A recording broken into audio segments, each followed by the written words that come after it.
8th class చదువుతున్న మా బావమరిది ఒక క్వశ్చన్ అడిగాడు.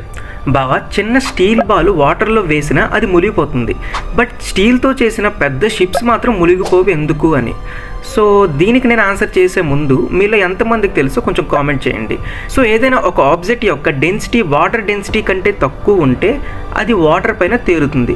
అదే ఏదైనా ఆబ్జెక్ట్ యొక్క డెన్సిటీ వాటర్ డెన్సిటీ కంటే ఎక్కువ ఉంటే అది వాటర్లో మునిగిపోతుంది. సో స్టీల్ డెన్సిటీ కూడా వాటర్ కంటే ఎక్కువ కదా, మరి ఎలా ఫ్లోట్ అవుతుంది అంటే డెన్సిటీ ఫార్ములాస్ చూసుకుంటే density equals to mass by volume. So clearly density అనేది వాల్యూమ్కి ఇన్వర్స్లీ ప్రపోర్షనల్. సో సేమ్ మాస్కి మనం వాల్యూమ్ ఇంక్రీజ్ చేస్తే అది ఎలా అంటే లైక్ షిప్ కంపార్ట్మెంట్స్, హల్ డిజైన్స్ అనేవి mostly large and hollow structures use చేసి వైడ్స్ రీజన్స్ ఎక్కువగా క్రియేట్ చేసి అందులో ఎయిర్ ఉండేలా డిజైన్ చేయడం వలన వాల్యూమ్ ఇంక్రీజ్ అయ్యి డెన్సిటీ వాటర్ కంటే ఈక్వల్ ఆర్ తగ్గుతుంది. సో షిప్స్ అనేవి ఫ్లోట్ అవుతాయి వాటర్లో మునిగిపోకుండా.